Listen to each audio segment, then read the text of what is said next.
Usia yang masih muda tidak menjadi penghalang bagi Ibtu Dayita Daneswari untuk menjadi Kapolsek Candisari, Semarang, Jawa Tengah. Ketika dilantik pada tanggal 21 September silam, Ibtu Dayita baru menginjak usia 23 tahun, sehingga tercatat sebagai Kapolsek termuda di Pulau Jawa. Darah kelahiran Semarang 24 Desember 1991 itu lulus Akademi Kepolisian Angkatan 44 Wiratama Bayangkara atau WB pada tahun 2012. Ia lalu meneruskan pendidikan ke Sekolah Tinggi Ilmu Kepolisian, Perguruan Tinggi Ilmu Kepolisian di Jakarta selama setahun. Dinas pertama Ibtu Dayita sebagai polisi adalah menjadi Panit Sentra Pelayanan Kepolisian Terpadu di Mapolrestabes Semarang. Ia kemudian ditugaskan sebagai Panit Reskrim Polsek Tembalang, Semarang. Dari Reskrim Polsek Tembalang, warga asli kota Semarang ini ditugaskan ke Unit Pelayanan Perempuan dan Anak Polrestabes Semarang. Kemudian seiring dengan dibentuknya dua polsek baru di wilayah Semarang, Ibtu Dayita diberi tanggung jawab untuk memimpin salah satunya yakni Polsek Candisari. Ya, saya jalankan seperti apa yang telah saya laksanakan, karena sebelumnya memang saya sudah menjabat sebagai Panit Reskrim sebelumnya di Polsek Tembalang, kemudian menjadi Panit Reskrim di unit PPA Polrestabes Semarang. Kemudian saya mendapat amanah dan tanggung jawab sebagai Kapolsek Candisari. Mungkin apa yang saya dapat selama saya berdinas akan saya laksanakan seperti apa yang sebelumnya. Meski belum genap sebulan menjabat Kapolsek Candisari, Ibtu Dayita sudah disibukkan dengan berbagai kegiatan melayani warga yang ingin mengurus SKCK maupun melaporkan tindak kejahatan. Sebagai Kapolsek, Ibtu Dayita memiliki tanggung jawab menjaga keamanan 7 kelurahan yang ada di kota Semarang. Beberapa objek vital yang berada di bawah pengawasan meliputi masjid besar, gereja, vihara, rumah sakit, dan juga bank. Tak hanya itu, Ibtu Dayita juga harus memimpin 30 petugas polisi lain yang beberapa diantaranya justru berusia lebih tua dari dirinya. Meski memiliki wewenang sebagai pemimpin, anak kedua dari 4 bersaudara ini memilih berusaha sopan karena adat Jawa yang kental dalam dirinya. Dari Semarang, Endang Istanti, Metro TV. Bagaimana tanggapan dari netizen ini, karena memang berita ini sempat menjadi top news di beberapa mainstream media dan banyak sekali memberikan responnya. Kita lihat di sini terkait Kapolsek termuda di Jawa, dikatakan suatu pencapaian prestasi yang luar biasa. Nah, perlu diketahui ini Kapolsek Ibtu Dayita Daneswari ini baru 6 tahun loh jadi polisi, umurnya aja baru 23. Kemudian dia orang tuanya tuh ayahnya tuh PNS, kemudian ibunya dosen. Nah, oke, kita akan ke trending berikutnya soal Frankfurt Book Fair, di mana Indonesia tahun ini menjadi tamu kehormatan. Dan banyak sekali hal-hal yang berbau Indonesia itu dari kuliner, kemudian juga dari film. Nah, salah satunya nih film ini akan sepanjang bulan ini diputar di sana. Dan berikut adalah cuplikan dari film-film yang akan ditampilkan di Frankfurt Book Fair, sekaligus menutup trending topik pada malam hari ini. Sampai jumpa besok 19.30 waktu Indonesia Barat.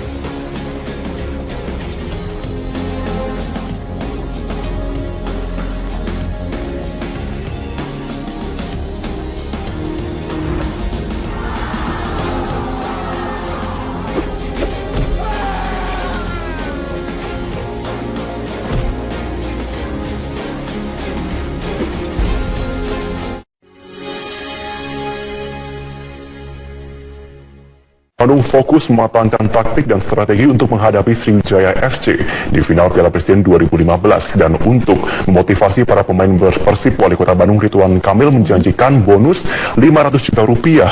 Wow. Ya, ini jika mampu menjuarai Piala Presiden. Sementara itu para supporter Persib Bandung rela berdesakan mengantri tiket pertandingan meski laga baru akan digelar 18 Oktober mendatang.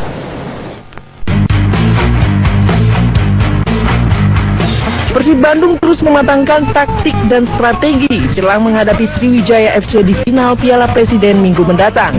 Dipimpin langsung oleh pelatih Jajang Nurjaman di lapangan Sesko TNI Angkatan Darat Kamis pagi, seluruh pemain Maung Bandung berlatih serius demi mengimbangi permainan Sriwijaya yang akan mengandalkan duet Papua, Titus Bonai dan Patrick Wanggai. Persib pun mengaku waspada pada kekuatan Laskar Wongkito sekaligus memastikan tidak trauma bermain di Stadion Gelora Bung Karno, Jakarta. Mereka memiliki kekuatan di sayap, ada Kibo sama ada Sapri. Itu pemain yang cukup membahayakan, harus kita waspadai. Sementara skuad Persib Bandung mendapat tambahan motivasi dari Wali Kota Bandung Ridwan Kamil yang menjanjikan bonus sebesar 500 juta rupiah jika mampu menjuarai Piala Presiden 2015. Dana tersebut bukan dari pemerintah Kota Bandung. Laga final Piala Presiden 2015 hanya tinggal menunggu waktu. Walaupun tiket belum diberikan oleh pihak Mahaka Sport, para supporter seperti Bobotoh mulai mengantre untuk mendaftar agar bisa mendapatkan tiket menonton langsung di Stadion Gelora Bung Karno, Jakarta. Para Bobotoh terlihat sangat antusias untuk berangkat ke Jakarta, mendukung tim kesayangannya Maung Bandung saat berhadapan dengan Sriwijaya FC. Berharap pengamanan seaman mungkin, semoga kedepannya tidak ada masalah dan Persib juara. Sementara pihak Polda Jabar memastikan turut serta dalam pengamanan Piala Presiden 2015 dengan mengerahkan 5.000 personil yang akan dibantu oleh personil TNI untuk mengawal Bobotoh yang akan menuju Jakarta. Ini hanya mengamankan supaya benar-benar para Bobotoh supporter pendukung daripada Persib ini sampai ke tujuannya dia dengan selamat dan kembali juga dengan selamat. Segala persiapan terus dilakukan oleh pihak kepolisian dan juga pihak Mahaka Sport demi kelancaran laga final nanti. Dari Bandung, Jawa Barat, Roni Halim, Metro TV. Sedang 99% siap menghadapi Persib Bandung di final Piala Presiden 2015. Penyerang andalan Sriwijaya Titus Bonai pun berpeluang tampil di final setelah cederanya berlangsung pulih. Sriwijaya FC memilih menetap di Solo, Jawa Tengah untuk mempersiapkan diri jelang laga final Piala Presiden melawan Persib Bandung Minggu mendatang. Usai memimpin latihan di Stadion Manahan, pelatih Sriwijaya FC, Benny Dolo memastikan 99% skuadnya siap bertempur di laga final. Ya, antisipasi kemampuan mereka, minimais mereka punya kekuatan, optimalkan kita punya kekuatan. Bendol pun memastikan cedera salah satu pilarnya di lini depan yaitu Titus Bonai mulai berangsur pulih dan berpeluang tampil kontra Persib. Kemenangan atas tim kuat Arema Kronus di babak semifinal menjadi alasan kuat optimisme Sriwijaya mampu melibas Maung Bandung di Stadion Gelora Bung Karno nanti. Dari Solo, Jawa Tengah, Eka Hariwibawa, Metro TV. Terkait bentrokan warga di Aceh Singkil. Selain itu polisi masih menyelidiki siapa tokoh intelektual atau provokator kerusuhan tersebut. Ketiga orang tersangka yang ditetapkan polisi berdasarkan keterangan saksi adalah S, N, dan I. Mereka diduga ikut dalam perusakan dan pembakaran rumah ibadah. Kita akan terus berbakar. Selain menetapkan tersangka, polisi juga menyita sejumlah barang bukti, diantaranya senjata tajam, bom molotov, dan beberapa kendaraan. Tentang siapa yang menjadi tersangka penembakan terhadap salah seorang warga, polisi juga tengah mendalami kasus tersebut.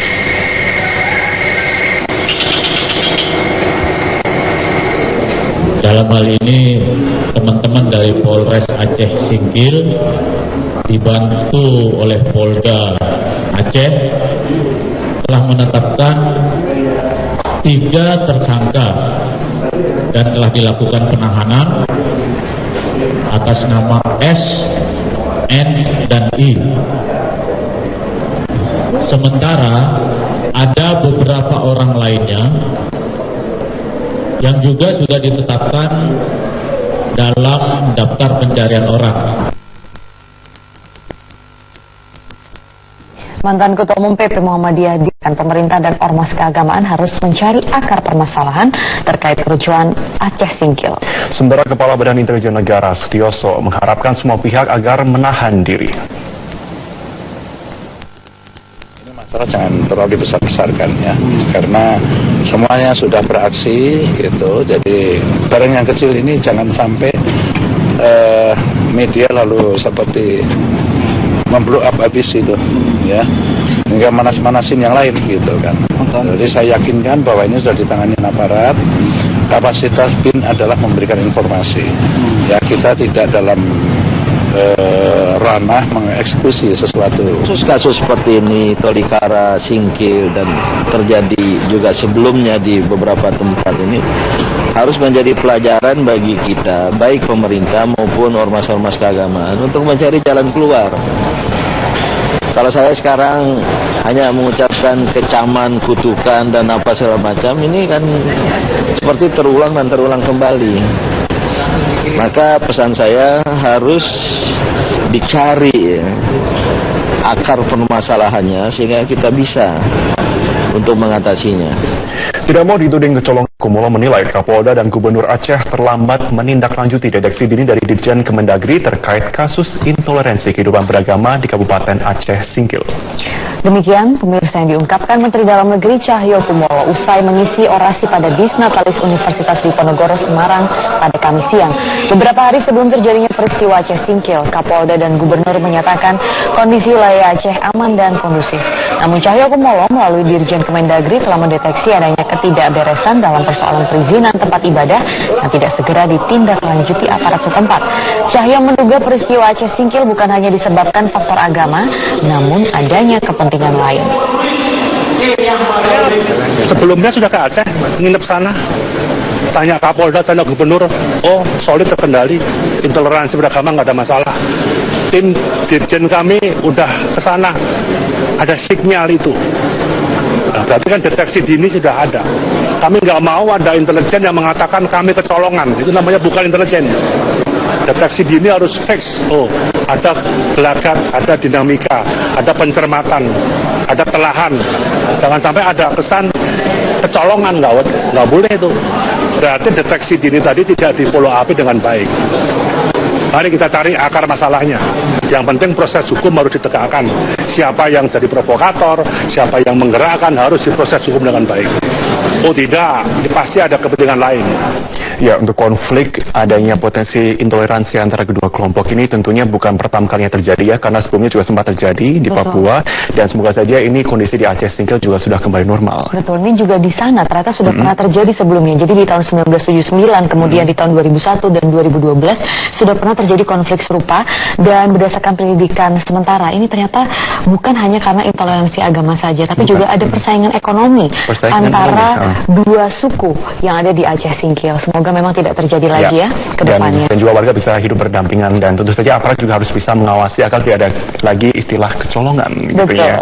Kita balik. Telah menurunkan tambahan personilnya di Aceh Singkil untuk menenangkan dan menyelesaikan konflik antar warga.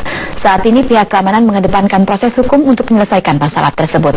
Masyarakat diminta untuk tetap tenang dan tidak terpancing.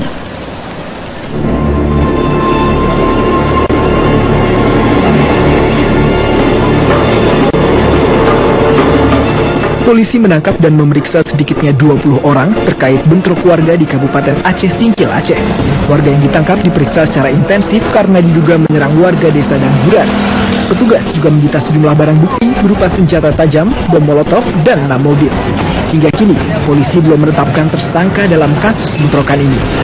Polri mengerahkan 250 personel tambahan yang disiagakan di sejumlah perbatasan untuk mengantisipasi terjadinya bentrok susulan di Kabupaten Aceh Singkil. Karena itu saya menghimbau kepada seluruh masyarakat untuk bisa menahan diri, jangan sampai terpancing oleh provokasi-provokasi yang disebarluaskan melalui SMS. Dalam bentrok yang terjadi Selasa siang, 2 rumah ibadah terbakar, 1 orang tewas, dan 4 orang lainnya terluka. Satu di antara korban luka adalah ajudan Dandim yang terkena lemparan batu. Korban luka dirawat di Rumah Sakit Aceh Singkil. Persekutuan Gereja Indonesia PGI mengecam terjadinya bentrokan. Bentrokan diduga kelanjutan dari aksi protes warga yang menuntut penutupan sebuah bangunan tempat ibadah karena dituding dibangun tanpa izin.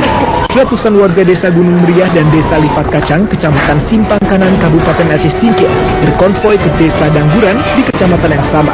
Konvoi tersebut mendapat perlawanan dari warga desa Dangguran sehingga terjadi bentrok. Tim Liputan Metro TV. Untuk mengetahui telah terhubung dengan Andika Bakti di Banda Aceh. Andika, bagaimana suasana pasca bentrok antar warga di Kabupaten Singkil? Rike, jika dibandingkan dengan hari kemarin, saat ini kondisi di